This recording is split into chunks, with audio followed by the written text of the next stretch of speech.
Welcome to Within the Frame, where we bring the most pressing issues across the globe into focus. I'm Kim Mok-yeon. On April 15th, the U.S. Department of Energy officially designated South Korea as a sensitive country. Now, this move has raised significant concerns about the future of their cooperation, particularly in areas like science, technology, and energy. Despite the lack of explanation from the U.S. government, questions are being raised about the implications of this decision for a long-standing alliance that has been vital to regional stability. As tensions grow over South Korea's role in global strategy, the Korean government now faces a delicate diplomatic challenge. Tonight, we explore what this means for the future of U.S. South Korea relations and what steps the government may take to navigate these turbulent waters. For this, we invite Robert Kelly, Professor of International Relations at Busan National University, with us. Welcome, Professor. Hi, thank you for having me. Also joining us is Hana Kim, Associate Professor at Seogang University's GSIS. Thank you for joining us, Professor Kim. Thanks for having me again.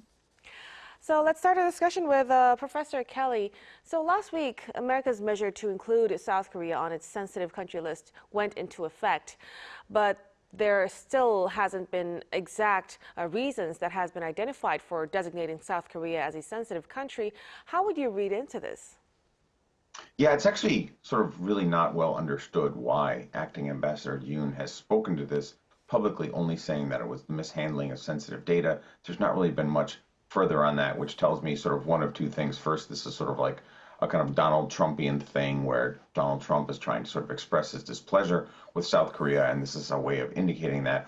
Or, on the other hand, that's sort of the good version, I suppose. The bad version, I guess, is that South Korea has been caught in some way doing something really bad or some really sort of bad thing that we don't know about, and the U.S. government doesn't want to bring it out publicly. It's just not really clear what exactly this means. It's not really clear what the punishment for that will be. There is a third possibility out there sort of floating around, which is that South Korea has expressed some interest in the last year or so, particularly the non-governmental community in South Korea, about developing nuclear weapons, and it's been suggested that this might be a way of sort of pushing back on that. But it's not really clear what this means and what the implications will be. So we're all still kind of waiting. And I think in part, this probably won't become too clear until South Korea has a new president, right? Everything right now in South Korea is kind of on hold. We're all waiting to get past the new presidential election. And then when we have a new president here, I think it will be easier to hammer out these issues in the U.S. and South Korea.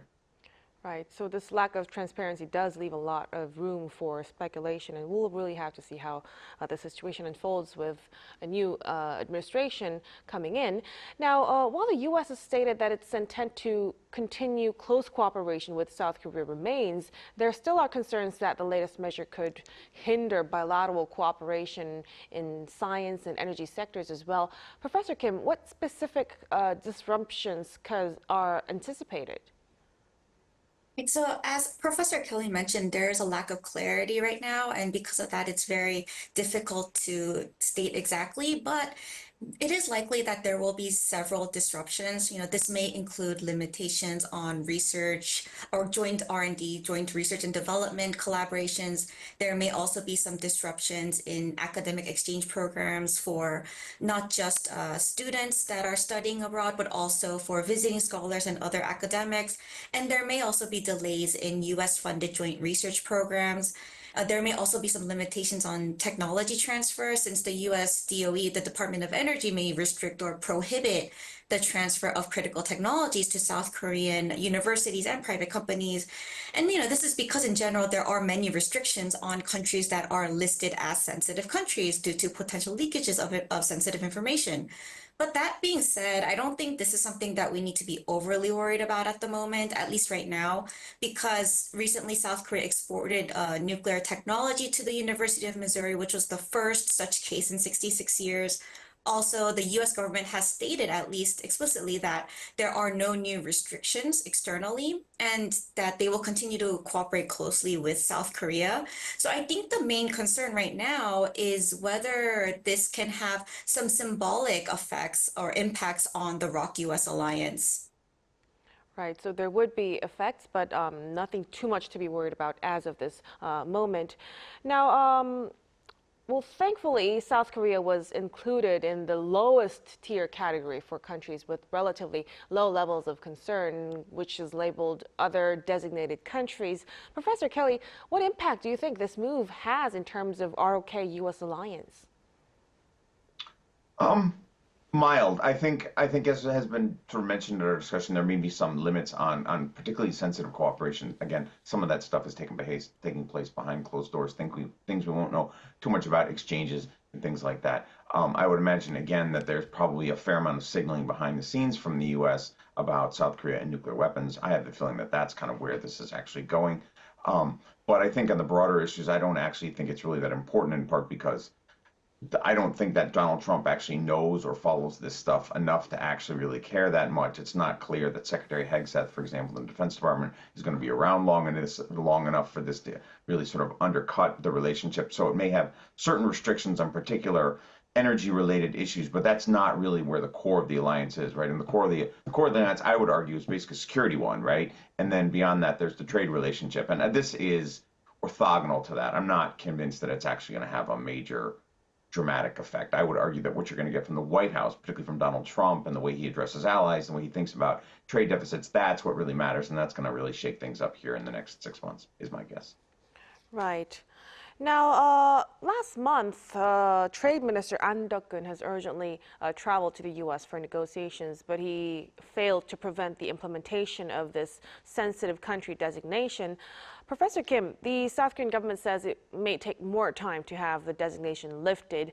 What kind of approach would be helpful for the South Korean government? Yeah, so as you mentioned, right now the South Korean government is actively engaging in various diplomatic efforts to address and resolve this issue. This is an issue that's much more important to Korea right now, and Minister An Duk-kun has made multiple visits to Washington to discuss the matter. The first priority is to try to remove South Korea from the DOE's sensitive countries list. But if this is not possible, then the next step is to find alternatives that may mitigate the negative impacts this may have on ongoing and future bilateral scientific and technological cooperation. So these efforts really kind of reflect South Korea's broader strategy to uphold the ROK-US longstanding alliance and to safeguard its own national interests in science, technology, and energy collaboration. But this has been very difficult to do, and especially at the present, because there are a lot of limitations because of the domestic political instability that we've been seeing in Korea since December 3rd of last year. So right now, given the current circumstances, it is going to be likely difficult for the Korean government to take substantial and proactive action. Especially now we have a snap election going on. And so it's going to be very difficult to reverse any decision that's being made by the US, or at least try to negotiate. So until this period of political instability is over, once the snap election is over and the new administration takes office, then we might actually be able to see some more meaningful negotiations that become possible through more proactive approaches. And so in this way, the role of the new government will be extremely crucial. Right. So with the snap elections just weeks away, it seems the road ahead could take a little bit longer than expected. Now, some people actually suggest that President Trump may be able to use the lifting of the sensitive country designation as a bargaining chip in future negotiations over tariffs or even defense cost sharing. What's your take on that, Professor Kelly? Yeah, actually, I think that's probably accurate. I mean, we know that Donald Trump thinks about negotiations in this way. His understanding of U.S. alliance relationships is very transactional. He's not above subterfuge, particularly in the way he deals with opponents inside the United States. It wouldn't surprise me at all if this was sort of part of a larger effort to sort of rewrite the U.S.-Korea trade relationship. When Donald Trump was president last time, that's what happened. The Course trade deal was rewritten. It wasn't actually changed that much. So again, we might be making sort of like a mountain out of a molehill here. It might not actually be that dramatic, but when Donald Trump comes around to paying attention to Korea, he almost certainly will mention trade. That's what he does with almost every U.S. ally. South Korea does have a large trade surplus, and that's been in place for many, many years. It's arguably structural. This is something that others have thought about Donald Trump before Donald Trump, but this is something that we know this president really cares about, and I would imagine that this is going to be a part of it. There are a whole bunch of other things that I think are be part of the trade relationship too, right? But agriculture is a big one, for example. But I think this is, yeah, to be honest, I think this is probably part of the larger scheme, the larger effort to sort of rewrite the trade relationship we'll see in the next few months. So the incoming administration would definitely be able to hold negotiations and prepare strategies on this front. Now, there are still concerns about the ROK-U.S. diplomatic and security cooperation following Director of National Intelligence Tulsi Gabbard and Secretary of Defense Pete Hegseth. It's been reported that senior official Sean O'Neill of the Bureau of East Asian and Pacific Affairs also excluded South Korea from his Asia tour. And since the launch of Trump's second term, similar cases of skipping South Korea in official visits have been increasing. Professor Kim, should we be concerned about a Korea passing situation? I think we can be concerned, but just a little bit later. Right now, it seems a little too simplistic to interpret this as a case of Korea passing. We need to consider the purpose of these visits and the agenda of the discussions with other countries. If there were no urgent issues requiring cooperation with South Korea, then it may be difficult to include Korea in its itinerary, due to scheduling constraints, for example. That being said, the repeated occurrences of such instances is certainly not a positive sign. The exclusion of South Korea from key visits by high-level U.S. officials, as you mentioned, the Director of National Intelligence, the Secretary of Defense, and now a senior State Department official. And these repeated incidents can suggest that Washington may be, in the very least, prioritizing Seoul in its regional diplomacy. And this trend could weaken South Korea's role in critical security dialogues on North Korea, China, and many other issues in the region. Given kind of the symbolic and practical importance of these diplomatic visits, repeatedly leaving South Korea out can carry the risk of undermining the trust in the ROK-U.S. alliance, and it can reflect a shift in the second Trump administration. Now, as Professor Kelly mentioned earlier, Trump likes to, implicitly kind of provide these kind of threats, and in many ways, this isolating South Korea in this way could also be kind of an interpretation of that. So, if this continues, it would clearly constitute a case of Korea passing and lead to concerns related to the erosion of strategic trust, symbolic downgrading of the ROK-U.S. alliance, and potentially even a regional balance shift. I just think that right now, maybe it might be a little too soon to consider this Korea passing. But even though it's still too early to judge, if this pattern of skipping or sidelining South Korea in official visits continues, disruptions will inevitably occur in diplomatic and security cooperation between Seoul and Washington.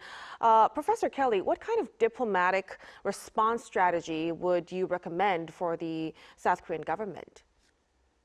I think the South Koreans actually did a really good job handling Donald Trump in the first term. It took Moon Jae-in about 18 months to realize what kind of creature Donald Trump is, that he is susceptible to flattery, that he wants to see sort of very symbolic public images of deference toward him, right? Japanese Prime Minister at the time, Abe Shinzo, picked that up really, really rapidly, right? Giving Donald Trump like a golden golf club and stuff like that. And that worked really, really well.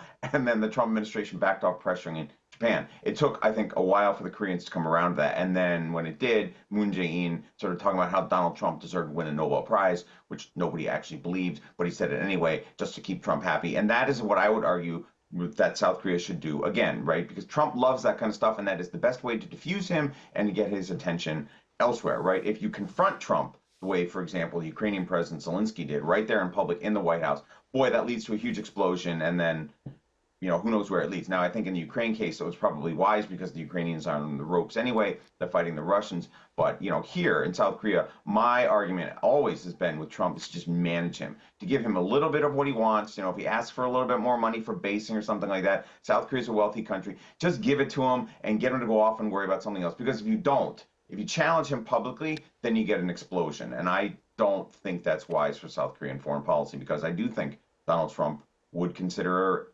exiting the relationship. We know that he said that back in 2020, that he wanted to end the South Korean alliance if he got reelected. And so if I were South Korea, I would actually see this as a pretty substantial potential crisis. And the best way to do it is just keep Trump happy. Play along with Yes. what he actually wants. Okay. Now, in addition to this, following an executive order from the Trump administration, the Woodrow Wilson Center, a public policy research institution, has begun the process of closure. And apparently, Korean studies programs at the center have also been suspended. Professor Kim, what kind of gap might this create in policy continuity and the trust building between Seoul and Washington? Personally, I find this really concerning. The closure of the Wilson Center is really regrettable. And, the Wilson Center is a prominent US, or was a prominent US public policy think tank that has conducted a wide range of research related to the Korean Peninsula. And the Trump administration's executive order to shut down the center will have significant implications for the continuity of policy dialogue and mutual trust between the two countries. Institutions like the Wilson Center play a critical role in sustaining long-term strategic thinking, policy analysis, and people-to-people connections beyond the fluctuation of electoral politics. A lot of visiting scholars go back and forth in Korea and in the US through the Wilson Center. So in many ways, this is very concerning. This kind of shutdown may lead to a potential knowledge gap and reduced nuance in Washington's approach to Korean affairs. And this can also fuel perceptions that, again, South Korea is kind of being deprioritized in East Asia as an alliance and, may potentially be isolated in the future. So there is a lot of concerns, and these setbacks could make it harder to navigate crises, coordinate regional strategy, and even maintain consistent policy across administrations.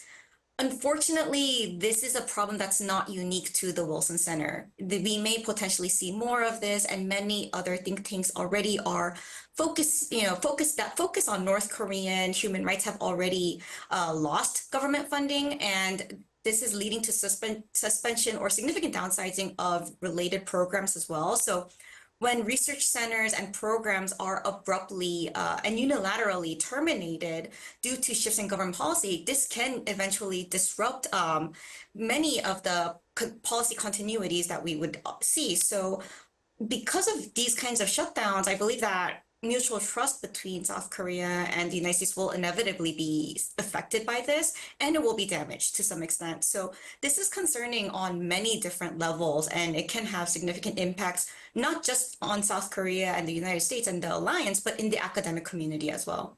Right, so it definitely is a concerning setback, especially for those working to strengthen bilateral relations, starting from the academic front, actually. Now, adding to this concern, foreign media reports say that the Trump administration is reviewing the shutdown of 27 overseas missions, including U.S. consulate in Busan. While the U.S. Embassy in Seoul has stated that no official announcement has been made yet, could the review itself be interpreted as a weakening of U.S. strategic interest in South Korea, Professor Kelly? Yes, I think so. I think it's pretty clear that Donald Trump just doesn't think of U.S. allies very highly, and I would imagine that would include South Korea. Donald Trump is just not of the traditional U.S. foreign policy consensus. He is not a creature of the traditional U.S. foreign policy community, which is why he doesn't mind shutting down things like the Wilson Center or the United States Institute of Peace. He just doesn't believe that that kind of research is of value and shouldn't be, and therefore should not be paid for. And again, this is why I sort of said what I said before about sort of the best way to deal with Trump is to sort of buy him off, give him what he wants, give him the praise he wants, so that he doesn't actually get more deeply involved and start to actually care about the Korean issue and then proceed to sort of wreck things. Again, if you look at the way he's dealt with Canada, Mexico, Panama, the European Union, Ukraine, just in 3 months, he's done a lot of damage to traditional American relationships there, right? Will he suddenly be different when he comes to Asia? Perhaps. Secretary Hegseth, SecDef Hegseth has said, China is our big issue now for the United States, and so we would need Indo-Pacific allies in order to really contest China if that's what we're going to do, right? So perhaps Trump will be a different creature when it comes to Asia, but quite honestly, I find that pretty hard to believe. I think that Donald Trump will come to Asia with the same kind of bull in a China shop attitude, the same kind of wrecking attitude that he has brought to America's Atlantic relationships. And so if I were Korea, Japan, the Philippines, Australia, I would actually be quite worried, which again is why my suggestion for the Koreans is just placate him. Just give him what he wants. Give him the parades, give him the golden golf clubs, give him all that kind of stuff. That's the best way to deal with him, I would argue. All right, Professor Kelly, thank you for the tip. Now, right, these are all very crucial changes to consider, especially as we look at the broader implications of these moves. It's clear that U.S.-Seoul relations are at a pivotal moment, and we will really have to see how this unfolds in the upcoming months to come. But as of now, we will have to wrap up our discussion at this point. Thank you so much for your insights and your time tonight, Professor Kelly and Professor Kim. We appreciate it. Thank you for having me. And that'll be all from us on Within the Frame. Be sure to tune in next time as we continue to explore the stories that matter. Till then, stay informed and engaged.